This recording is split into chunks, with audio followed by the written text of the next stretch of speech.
Shalom adik-adik. Shalom semua. Nah Ci, minggu depan kayaknya ada yang spesial nih. Ih, apa?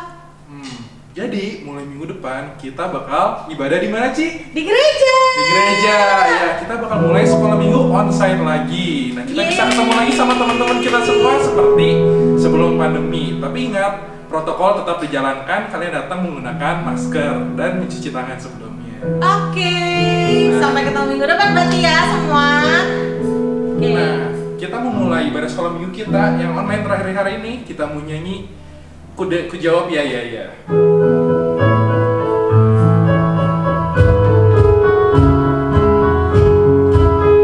Yuk adik-adik di rumah kita berdiri ya. Dengar dia panggil nama saya. Dengar dia panggil namamu. Dengar dia panggil nama saya. Juga dia panggil namamu. Ku jawab ya, ya, ya. Ku jawab ya, ya, ya. Ku jawab ya Tuhan, ku jawab ya Tuhan, ku jawab ya, ya, Ya, sekali lagi adik-adik. Dengar dia panggil nama saya. Dengar dia panggil namamu. Dengar dia panggil nama saya. Juga dia panggil namamu. Ku jawab ya, ya, ya. Ku jawab ya, ya, ya. Ku jawab ya Tuhan, ku jawab ya Tuhan, ku jawab ya, ya, ya. Nah, tadi kita udah bilang kita jawab ya ke Tuhan. Iya. Berikutnya setelah kita dengar suara Tuhan, kita mau ngapain? Harus ikut Kita sama harus apa yang Tuhan ikut, Yesus katakan. benar banget. Ya. Kita mau ikut dengan apa yang Tuhan Yesus katakan. Yuk, kita mau ikut kemanapun Tuhan Yesus pergi.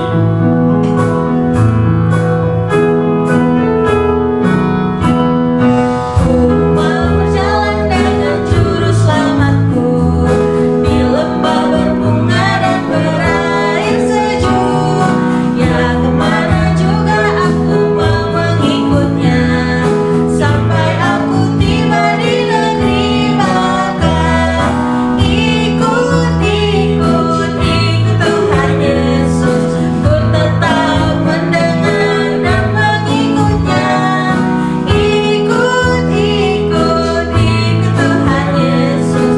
Ya kemana juga ku mengikutnya.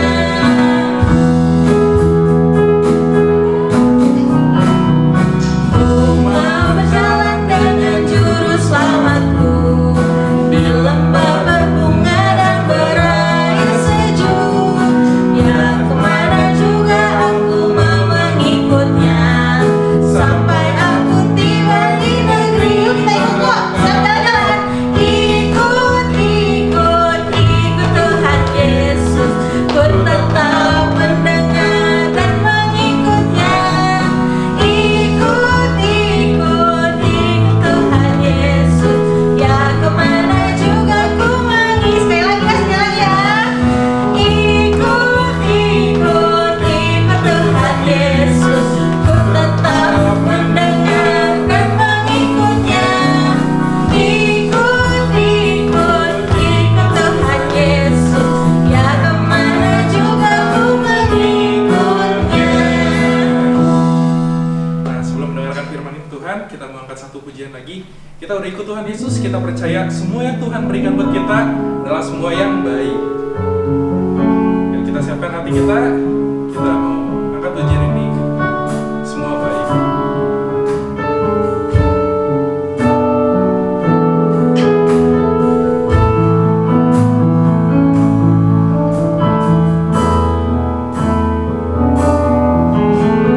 Dari semula telah kau tetapkan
kalau misalnya pada hari ini kami masih bisa memuji Tuhan, masih bisa menyembah Tuhan, kami bersyukur untuk kesempatan ini. Dan biarlah Tuhan, setiap pujian dan penyembahan yang telah kami naikkan, semuanya itu kami yakin dapat menyenangkan hati Tuhan dan bisa terus meninggikan nama-Mu.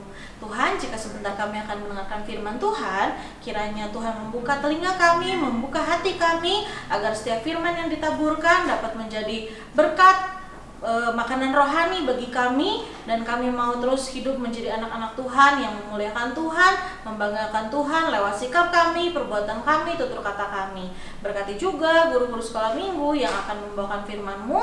Biarlah Engkau menyembunyikan dia di balik salib-Mu, agar setiap yang keluar dari mulut dia itu semua berasal dari Tuhan. Terima kasih Tuhan Yesus yang baik, hanya dalam nama-Mu kami sudah berdoa dan berucap syukur. Amin.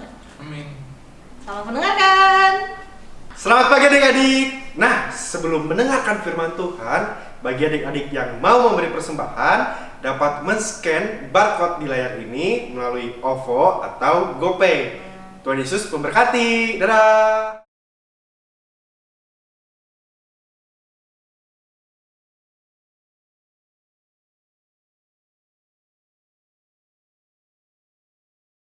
Shalom adik-adik semua. Nah, kemarin kita sudah mendengarkan cerita tentang bagaimana Tuhan Yesus dibaptis yang sudah disampaikan oleh Koko Ai. Nah, hari ini kita mau melanjutkan kejadian setelah Tuhan Yesus dibaptis. Nah, setelah Tuhan Yesus dibaptis, Tuhan Yesus oleh pimpinan Roh Kudus dibawa ke sebuah padang gurun. Di sana dia berpuasa selama 40 hari, 40 malam, dan kemudian dicobai oleh iblis. Nah, tentunya berpuasa selama 40 hari dan 40 malam itu sangat tidak mudah ya. Selama 40 hari Tuhan Yesus tidak makan apa-apa. Nah, tentunya itu merupakan sesuatu yang berat, karena pada saat itu Tuhan Yesus berada dalam kondisi sebagai manusia. Dia seperti kita, dia bisa merasakan lapar dan bisa merasakan haus. Dia pun merasakan bagaimana sulitnya untuk tidak makan selama 40 hari, dan menjadi tentunya tidak seperti kita yang tiap hari makan. Nah, adik-adik sendiri pernah nggak sih kalian digoda oleh seseorang atau digoda oleh perasaan sendiri untuk melakukan sesuatu yang salah? Terkadang kita berpikir kayak kita tahu ini salah, tapi kita kayak digoda kayak udah tenang aja, kan kita nggak ngerugiin orang lain, atau mungkin kayak udah peraturan itu ada untuk dilanggar. Nah, sekalipun kita melakukan suatu tindakan yang tidak merugikan orang lain, maupun melakukan sesuatu yang kayak yang lain juga melakukan pelanggaran terhadap peraturan itu, tetap saja yang salah tetaplah salah. Kita tetap melakukan dosa ketika kita melakukan sebuah kesalahan. Nah, jadi kita jangan sampai mudah tergoda dalam menghadapi godaan-godaan tersebut ketika kita sudah tahu bahwa itu memang benar-benar salah. Nah, kita tahu semua bahwa Tuhan Yesus itu datang ke bumi, tugasnya adalah untuk menyelamatkan umat manusia. Dia menjadikan dirinya sebagai sebuah korban yang sempurna, yang gak berdosa dan yang gak bercela-cela. Jadi dia menjadi sebuah korban yang sempurna, yang jadi perfect banget, karena dia tidak pernah melakukan dosa, menggantikan kita yang berdosa yang harusnya menerima hukuman kekal. Nah, kemudian iblis melihat Tuhan Yesus ini, dia sedang berada dalam kondisi yang lemah. Dia berpikir, apakah ini merupakan sebuah kesempatan untuk menggoda Tuhan Yesus, sehingga jika Tuhan Yesus yang dalam kondisi manusia ini melakukan kesalahan, melakukan dosa, maka dia sudah tidak menjadi sempurna lagi, dan tentunya dia tidak bisa menjadi korban yang menggantikan kita untuk menebus dosa-dosa kita. Nah, di sana iblis melihat dan mulai mencoba untuk menggoda Tuhan Yesus. Nah, apa saja sih yang iblis lakukan? Iblis melakukan 3 hal untuk menggoda Tuhan Yesus. Yang pertama itu adalah dia menggoda dengan makanan, karena dia tahu Tuhan Yesus sudah tidak makan selama 40 hari. Bayangkan selama 6 minggu Tuhan Yesus tidak memakan apapun. Nah, maka pertama-tama itu iblis menghampiri Tuhan Yesus dan berkata, kita membaca ayatnya di Matius 4. Matius 4 ayat 3. Lalu datanglah si pencoba itu dan berkata kepadanya, jika engkau anak Allah, perintahkanlah supaya batu-batu ini menjadi roti. Nah, di sini bahkan iblis pun menggodanya dengan cara yang sangat halus. Dia berkata, jika engkau memang anak Allah, padahal Tuhan Yesus itu benar-benar anak Allah, dia tidak usah membuktikan apapun. Kemudian dia menggodanya pun merubah batu itu menjadi roti. Itu bukan sesuatu yang merugikan orang lain, kan? Kayak Tuhan Yesus menggunakan kuasanya untuk mendapatkan makanan dan tidak ada seorang pun yang dirugikan. Dan itu pun tidak ada aturan bahwa Tuhan Yesus tidak boleh mengubah batu menjadi roti. Nah, tapi Tuhan Yesus tahu bahwa itu hanya sebuah godaan dari iblis untuk menjatuhkan dia. Tuhan Yesus tahu bahwa adalah suatu hal yang salah untuk menggunakan kuasanya untuk memamerkan kepada iblis, untuk membuktikan kepada iblis bahwa dia benar-benar anak Allah. Karena dia tidak perlu membuktikan apapun, karena dia memang anak Allah. Kemudian apa yang Tuhan Yesus katakan? Tuhan Yesus menjawab di ayat yang berikutnya, yaitu melalui firman di ayat yang keempat. Tetapi Yesus menjawab, ada tertulis, manusia hidup bukan dari roti saja, tetapi dari setiap firman yang keluar dari mulut Allah. Ternyata godaan iblis yang pertama gagal, karena Tuhan Yesus tidak tergoda oleh makanan yang ditawarkan oleh iblis. Bukan makanan sih, batu, tapi yang dicoba dirubah untuk menjadi makanan. Nah, kemudian iblis memikirkan cara lain, dan dia kemudian memikirkan cara kedua. Iblis kemudian membawa Tuhan Yesus ke atap bait Allah. Kemudian berkata demikian. Kemudian iblis membawanya ke kota suci dan menempatkan dia di gunungan bait Allah.